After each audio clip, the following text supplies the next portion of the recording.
Hi,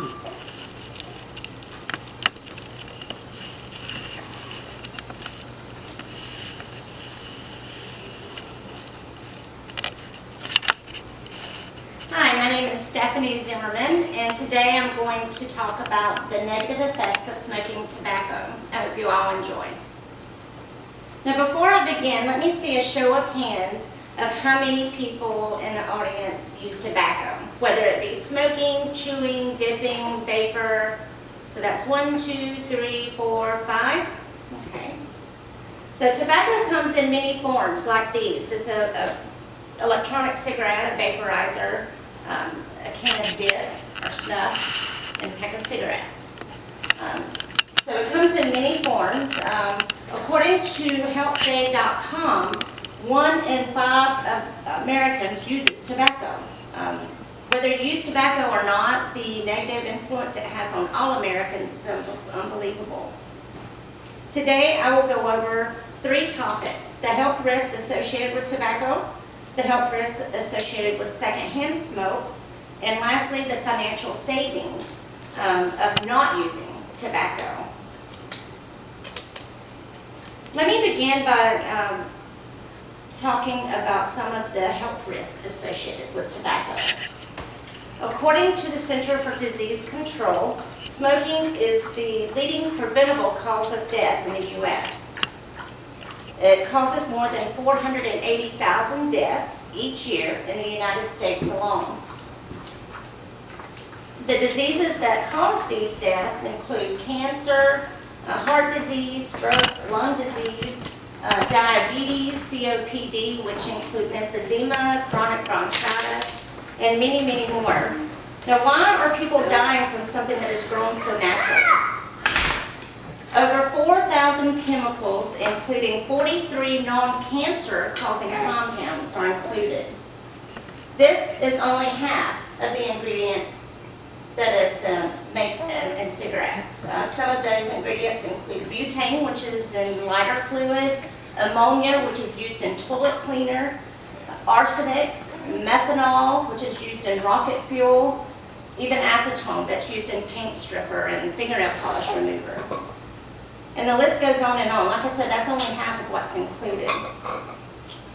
Tobacco is also tobacco contributes to mental illness as well. According to QuitSmokingCommunity.com, a lot of people will justify their habit by saying things like, it calms my nerves, or it helps with my anxiety, or I don't want to gain weight. I don't want to quit because I don't want to gain the weight.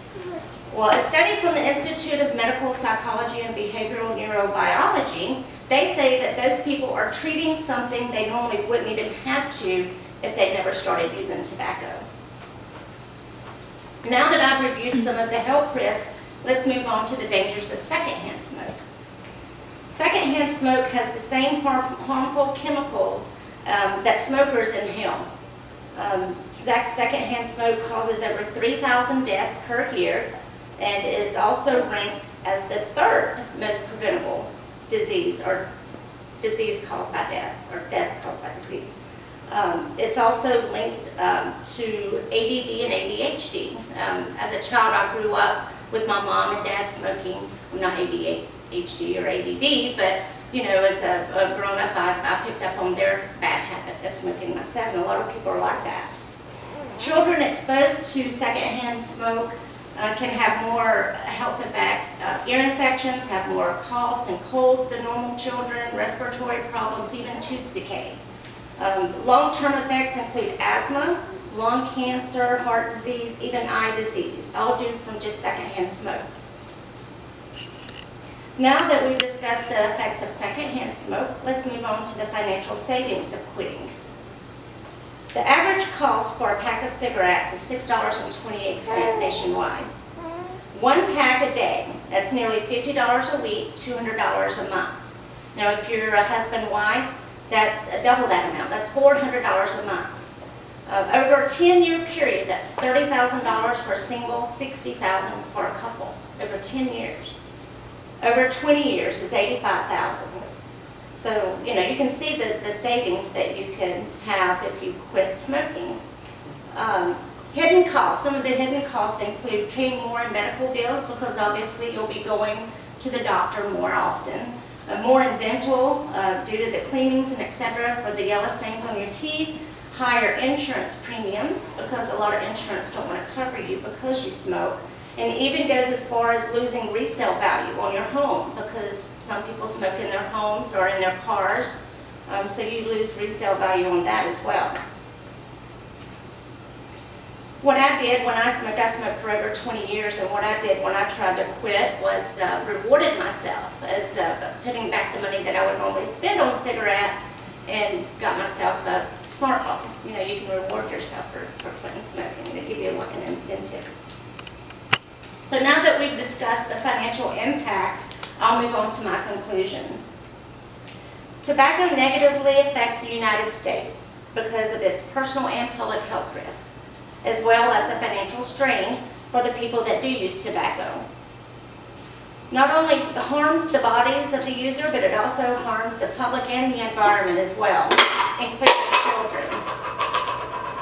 Finally, the financial burden could greatly help the individual prepare for their future and the overall economic growth of the nation. After this presentation, I hope you all have a better understanding of the effects, the negative effects of tobacco, from smoking to chewing to dipping. It's better to quit. It may take several attempts, and from the words of Mark Twain, giving up smoking is the easiest thing in the world. I know because I've done it 1,000 times. Thank you. Yay! That is excellent. That is excellent. Keep that from both in there, right? I knew that.